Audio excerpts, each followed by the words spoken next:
Et salut, c'est Boris, ton expert crypto préféré. Bon, aujourd'hui, c'est la bagarre, il y a de la castagne. On a vraiment Vitalik Buterin qui s'est complètement lâché. On va voir ça tout de suite, c'est exceptionnel. Moi, ça me fait plaisir, hein, je vais être honnête. Enfin, on a des acteurs majeurs de l'écosystème qui sont en train de dire des choses qui sont vraies, qui valent le coup. Et ça me fait plaisir de voir ça. Merci Vitalik, on va voir ça tout de suite. Vitalik affirme que PumpFun a tué les mêmes coins en transformant les nouveaux investisseurs particuliers entrant dans l'espace crypto, en joueurs dégénérés et sans utilisation dans le monde réel. L'industrie mourra rapidement. il est d'une violence, mais ça fait plaisir, quoi. Je suis content. Alors, j'aime pas tout ce que dit Vitalik Buterin, mais là, merci. Alors, pour le contexte, pour ceux qui savent pas, c'est quoi PumpFun? PumpFun, c'est une plateforme. Alors, on va faire le parallèle avec Twitch. Voilà, comme une plateforme de streaming, si vous voulez. Tu fais des lives, tu peux faire du blabla, etc. Mais en même temps, c'est une plateforme crypto. C'est une plateforme crypto dans laquelle tu peux créer des jetons, des tokens, notamment des meme coins. C'est principalement pour ça qu'était utilisé PumpFun. Et si ton token il atteint un certain niveau de market cap, il y a un lancement officiel automatique qui est fait directement sur Solana. Et c'était ça toute la force en fait. Et donc l'objectif pour les gens qui créaient des meme coins, donc qui allaient en live et puis qui disaient ah achetez mon truc machin tout ça, l'objectif clairement assumé c'était le lancement sur Solana.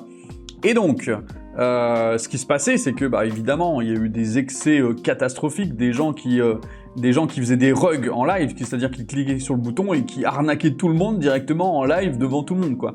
Il y avait aussi des gens qui se mettaient en danger, pour avoir des vues, pour attirer l'attention, ils faisaient des bêtises, et ça les mettait dans des situations vraiment catastrophiques. On en a eu des exemples, mais une pelletée de ces exemples-là. Et comme par hasard, le moment où PumpFun est arrivé dans le marché, c'est le moment où il y a eu le plus de scams, le plus de rugs, le plus d'argent qui est balancé par les fenêtres. Et évidemment, c'est toujours les mêmes qui se sont fait de l'argent. Alors une partie des scammers et des gens qui ont eu de la chance, mais une grosse partie, les gens qui travaillent à PumpFun, tout simplement. Et c'est des plateformes qui sont extrêmement toxique. Donc il a également déclaré, Vitalik Buterin, que PumpFun a eu un impact négatif net sur la crypto depuis sa sortie en 2024, en drainant l'écosystème crypto avec des pièces comme le token Trump, qui a érodé la confiance carrément, érodé la confiance. Et c'est vrai. Alors je crois que c'était 2023 PumpFun, mais visiblement je me suis trompé. Solana a commencé les meme coins, a vraiment lancé la vague des meme coins en 2021-2022.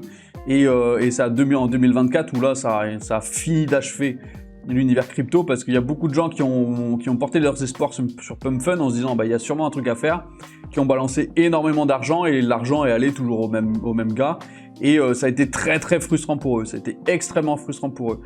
Donc voilà, enfin on a Vitalik Buterin qui parle, un acteur majeur.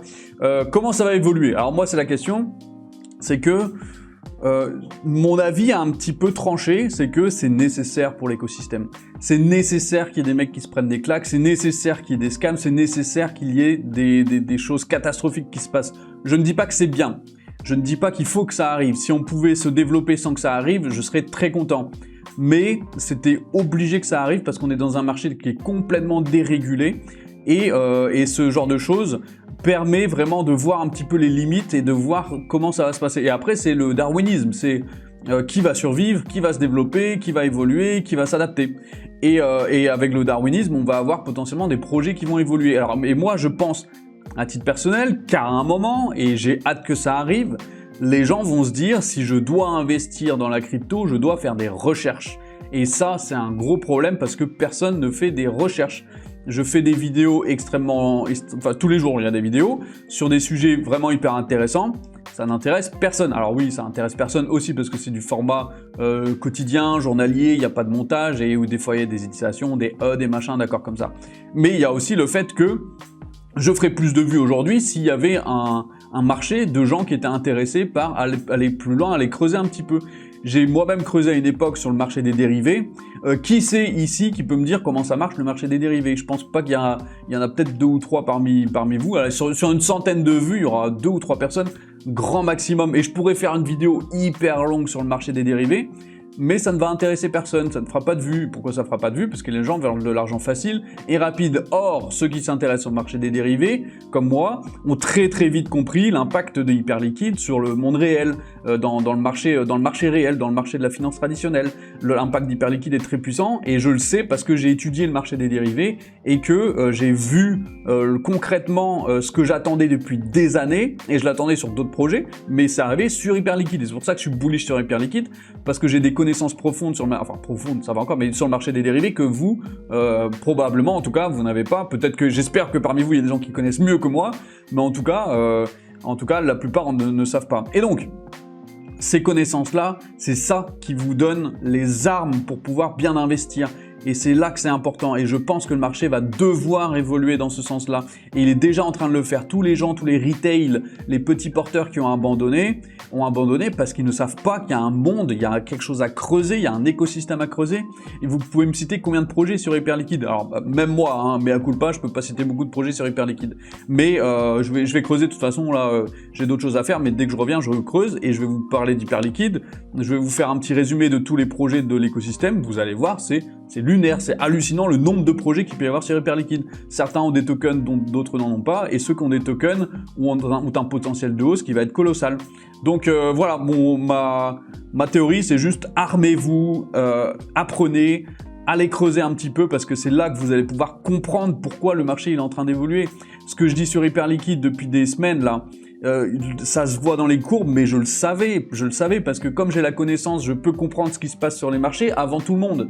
Et comme je comprends ce qui se passe sur le marché avant tout le monde, et ben j'anticipe des mouvements de prix. Et le mouvement actuel sur Hyperliquide qui est passé de 28 quand j'ai commencé à en parler, mais je faisais pas des vidéos à ce moment-là, mais je l'ai vu à 20 $ aussi. Il est passé à 45, il a fait plus de x2, et je le savais, je le voyais, et aujourd'hui ça va continuer. Hyperliquide il va continuer, parce qu'il y a un moment, on n'aura pas le choix que d'apprendre et aller plus loin et creuser pour pouvoir investir, et les gens vont le comprendre, et les gens vont investir dans Hyperliquide parce qu'ils vont voir la puissance du truc, et aujourd'hui personne ne le voit, mais dès que le prix il va monter à plus de 100 $, les gens vont dire ah tiens c'est peut-être intéressant ça, je vais aller voir un petit peu, et ils vont mettre de l'argent et le prix va encore monter. Voilà, c'est comme ça que ça se passe dans la crypto, c'est toujours comme ça, et c'est pour ça qu'on va atteindre des niveaux de prix sur Hyperliquide qui vont être colossaux. Donc voilà, apprenez. Si cette vidéo vous a aidé, mettez un like, mettez un petit commentaire en mode merci Boris, t'es un génie, c'est toi le plus beau, c'est toi le plus fort, ça me fera plaisir, avec un petit peu d'humilité évidemment. Et sur ce, on se retrouve demain, abonnez-vous et ciao ciao.